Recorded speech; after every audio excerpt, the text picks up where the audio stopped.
a la medida de fuerza estar enrolados en la CGT, ¿no? Vamos con cómo va a funcionar el estacionamiento. Ayer ya nos había contado, Laura, cómo estaba el estacionamiento medido en la ciudad de Buenos Aires. Lo cierto es que el gobierno respondió a este paro como uno podía imaginarse, ¿no? Sí, claro. Con muchísima dureza. Por supuesto, ya viene el gobierno acusando no solamente al sector sindical, sino a la oposición en general de estar intentando desestabilizar al gobierno nacional. Es un discurso que aparece cada vez que hay una manifestación pública, sí. Viene cuando hay los miércoles de los jubilados. La semana pasada en la sesión del Senado donde se rechazaron los pliegos de los senadores. Hace 2 días en Diputados con la comisión de la investigación del caso Libra y por supuesto también contra el paro. Sin duda contra el paro. La pregunta es cuándo ese discurso, en la medida que el gobierno se desgasta, sigue siendo tan efectivo. Pero en cualquier caso está clarísimo que sigue siendo la gran apuesta de la estrategia de comunicación del gobierno, que hay que decir también, no es la primera vez que pasa lo que vamos a ver ahora, pero genera cierta polémica por el uso, en definitiva, de medios públicos para algo que está muy lindante, hacer política, ¿no? Absolutamente, ya desde ayer, ayer a la tardecita, en el horario de regreso, estaban funcionando todavía los trenes, por supuesto, y en las estaciones de tren otra vez se escuchaba ese mensaje por los altoparlantes advirtiendo sobre la medida de fuerza sindical. Tenemos el video que difundió anoche Manuel Adorni, el vocero presidencial, con esta advertencia a los usuarios, que de hecho es una invitación a que denuncien, claro, si se sienten extorsionados por precisamente esta medida de fuerza que, dicho sea de paso, iba a afectar en especial al servicio de trenes. ¿Tenemos ahí el video que difundió Adorni? Ahí vamos a ver, y que de hecho no solamente lo difundió Adorni en sus redes sociales, sino después vamos a ver también... Ahí está, mirá. Ataque a la República. La casta sindical atenta contra millones de argentinos que quieren trabajar. Si te extorsionan o te obligan a parar, denuncia al 134. Ataque a la República. Ataque a la República, ¿no? Ese es el mensaje, el título que le pone el gobierno al paro de la CGT. Eso es un ejercicio que adquirió, acá es como un compilado de experiencias, de prácticas que hizo el gobierno, porque por un lado la línea de denuncias es la que se usó en su momento para las extorsiones de los planes sociales, toda esa campaña que hubo en contra de los movimientos sociales, que bueno, de hecho terminaron en la justicia, también hay que marcar eso. Por un lado eso, y por el otro lado el uso de las pantallas y el altoparlante de las estaciones de servicio, un medio potente, un medio público hiperpotente que no había sido explotado en términos políticos hasta que durante la campaña anterior se usó contra el propio Milei. No sé si recordás. Sí, Massa los usaba. Massa lo usó, por eso, ya sobre el tramo final también lo descubrió Massa. Y ahora, bueno, se abrió una puerta a que, bueno, el medio público, en definitiva...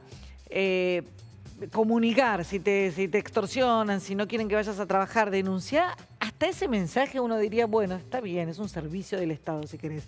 Ahora, la casta, los términos, ¿no? La terminología, casta sindical, ataque a la República, ya lo viste de algo que se puede discutir mucho más, si está bien o no aplicado la utilización del altoparlante. Sí, de hecho el gobierno podrá disentir, me imagino que lo hace, lo hace, claro, con los motivos del paro. Ahora, el derecho constitucional a la protesta, llamarlo ataque a la República, es bastante particular. Y no solamente fue por los altoparlantes de las estaciones de trenes, también el Ministerio de Seguridad Nacional. Ahora es el Ministerio de Seguridad Nacional, no se dice más Ministerio de Seguridad de la Nación. Ministerio de Seguridad Nacional. Le cambiaron el nombre hace unos meses. Por la sigla sigue siendo la misma, menos mal. Sí. También difundieron este mensaje donde precisamente hablan de eso, ¿no? De La casta sindical atenta contra millones de argentinos que quieren trabajar. Si te extorsionan o te obligan, podés denunciarlos. Denuncia en la línea 134. Bueno, lo mismo que se escucha por los altoparlantes. En los altoparlantes tiene así como más emoción Claro. Y más potencia, pero otra vez, ¿no? En algún punto estoy un poco sorprendida de cuánto se tardó en descubrir esa herramienta y lo peligroso que es, en definitiva, porque es una apropiación de un medio de comunicación que es un servicio para el público y es una herramienta del Estado, no de los gobiernos o de los partidos. No, claro, es que precisamente... Es para un anuncio de el andén no sé qué, o el servicio, no sé, ramal Mitre le pasa tal cosa. Bueno, y esta discusión la vamos a tener en cada una de estas situaciones porque se van a seguir usando de esta manera. Escuchemos al vocero presidencial Manuel Adorni cargando contra la dirigencia sindical por el paro de hoy. Bueno, en principio, digamos, insultan la inteligencia de buena parte de los argentinos, ¿no? Son casi, te diría, unos irrespetuosos con la inteligencia de los argentinos, porque lo cierto es que, primero, si hablan de poder adquisitivo, nadie destrozó tanto el poder adquisitivo como lo hizo Alberto Fernández, a quien no le hicieron un solo paro. Ni hablar cuando hablo de inflación, digamos, cuando vos ves que los números de inflación de 4 dígitos con el que terminó Alberto Fernández, más del 1000%, y nadie movió un dedo. No sé si estuvieron dormidos 4 años, no sé qué les pasó, si se olvidaron de leer los diarios durante esos 4 años. Este es el tercer paro. Un tercer paro que la gente rechaza, aborrece y confirma lo que detesta el sindicalismo argentino, la gente, porque le van a complicar la vida a un montón de gente, no a toda, pero un montón de gente, y la gente lo único que quiere es laburar y salir adelante. Bueno, ahí estaba entonces la interpretación que hace Adorni, que evidentemente toma una situación social muy particular. Vos la mencionabas el otro día, Vir. Son muy poquitos los argentinos que tienen un trabajo que está dentro de un marco de un convenio colectivo, que tiene representación sindical. Entonces, la brecha entre el que es cuentapropista, el que hace lo posible para conseguir el mango solo, y ve del otro lado, el que tiene la posibilidad de que alguien, digamos, ponga la cara por uno, evidentemente genera una situación de tensión social, ¿no? Sin duda, y dentro de la propia base también de los sindicatos, aquellos trabajadores en relación de dependencia, aquellos que trabajan en plantas, en fábricas, en algún punto también advierten esto que Adorni está marcando. El poder adquisitivo se deterioró mucho más rápido en 2023 de lo que lo hizo a partir de julio del año pasado, con lo cual si hay algo que se valora en algún punto de este gobierno es precisamente ese punto, la sensación de que la inflación dejó de comerte el bolsillo. Obviamente quedó todo en un nivel realmente muy bajo, los salarios tienen mucho para recuperar, pero en definitiva mucho de la base, y esto la CGT lo sabe, muchos de la base propia de la CGT en 2024 y en 2023 votaron a Milei. Y eso es una herramienta que el gobierno sin duda tiene a disposición. Lo que no queda claro, y a mí me genera cierta curiosidad, es saber si para tener este discurso tan duro contra los sindicalistas y ser exactamente calcado de el mismo que cuando hicieron el primer paro general, si tienen alguna encuesta o alguna herramienta que el apoyo o la animosidad, mejor dicho, contra los sindicalistas sigue siendo la misma, porque es probable que en la medida que se desgasta el gobierno, bueno, recuperen un poco de adhesión la oposición o quienes se le enfrentan. Ayer el paro comenzó, decíamos, en la acción sindical con la protesta en la Plaza del Congreso, acompañando a los jubilados.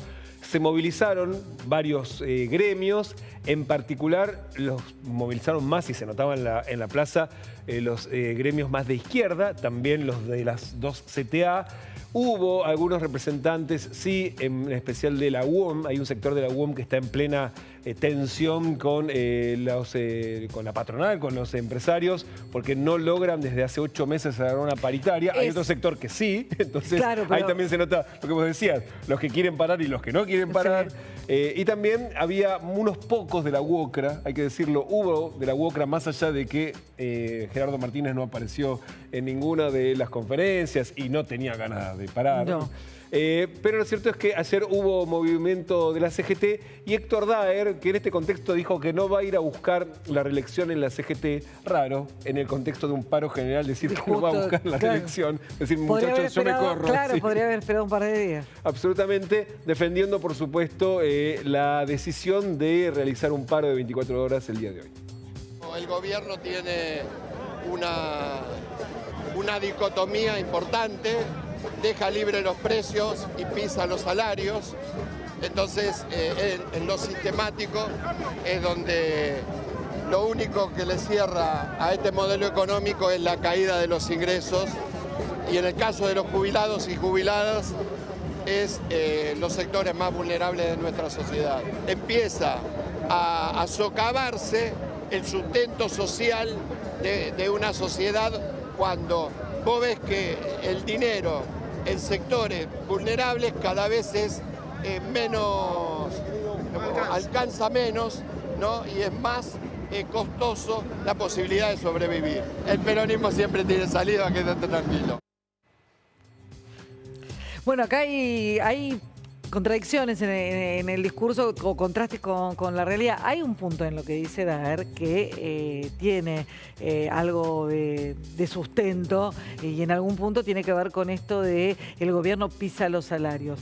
Es verdad, el gobierno apunta que las paritarias siempre estén un poquito por debajo de la inflación. Eso es algo que ocurre. El famoso techo no explícito, eso es una realidad. Ahora también es cierto que esto que dice de los sectores más vulnerables, en definitiva, si hay algo que refleja el índice de pobreza, es que bueno, que dentro de todo, en esos segmentos ha habido una mayor contención respecto de lo que había.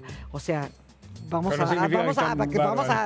por supuesto, ¿no? Porque parece que estuviera diciendo que estamos viviendo en Suiza y lamentablemente bien lejos de eso estamos.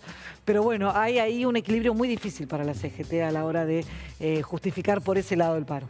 Y de hecho, lo decíamos recién, por ejemplo, el caso de la UOM, que tuvieron su congreso, el congreso de la UOM, especialmente de la provincia de Buenos Aires, en Mar del Plata, en esta misma semana, y estaban los que evidentemente quieren ir al paro porque, de hecho, no están ahora ni siquiera, hay mesa de negociación con plantas de las más importantes, la de Ternium de Ramallo y la de Aluar de Asindar de Villa Constitución. Claro, bueno, Asindar que tuvo tanta que suspendió. Exactamente, que sigue con suspensiones de personal. Ahí estaban obviamente con ganas de ir al paro, con ganas de quemar todo. Pero tenés los otros, los del sector de la metalmecánica, que dicen, no, estamos mejor. Claro, y ahí hay que marcar, la UOM, tras el recambio de autoridades, después de la salida de Caló, etcétera, bueno, se radicalizó, por lo menos en la dirigencia de la UOM, en la cúpula. Bueno, empieza también a resquebrajarse esto que vos marcas, en definitiva atravesado por un contexto de reconfiguración política. Exactamente, y ayer, de hecho, Axel Kicillof aprovechó el congreso de la UOM para ir y tratar de sacar provecho político del paro. Y además, porque hay que decir que la UOM era un reducto ultra kirchnerista. Bueno, sabemos Kicillof en qué está. Exactamente, y de hecho aprovechando, porque no se olviden, en el medio de la interna del PJ, que recién hacía referencia Daer, la discusión que tiene con Cristina Fernández dice, mira, hay que confrontar con Milei, no entre nosotros. Bueno. Y hay que salir de la provincia de Buenos Aires, hay que hablar del país. Y de hecho Kicillof tomó ese discurso ayer y de eso habló en la UOM precisamente para defender el paro de hoy, confrontando directamente con el gobierno de Javier Milei. La unidad que está expresando el movimiento obrero es también el camino para enfrentar a Milei. Un gran frente que le ponga freno al gobierno de Milei, que contenga a todos los sectores. Esa unidad nos tiene que dar la fortaleza para mostrarle al pueblo que hay una alternativa a las políticas de miseria, de hambre y de entrega. Iniciamos una campaña electoral. El único problema grande que tenemos, el único adversario grande que tenemos es el gobierno de Milei y sus políticas. No hay otro adversario. No hay otro adversario. No sé si está muy claro que sea así, al menos para Kicillof, pero lo cierto es que ayer Kicillof quiso aprovechar precisamente este escenario para tratar de sumar agua para su molino dentro de la interna. Está bien, nos peleamos con Milei, pero el que se pelea con Milei soy yo. Esa es más o menos la tónica. Mucho para ver todavía en la interna del peronismo, pero hay más noticias en esta mañana. Sí, absolutamente. A las 7:32. ¿Hacemos los títulos?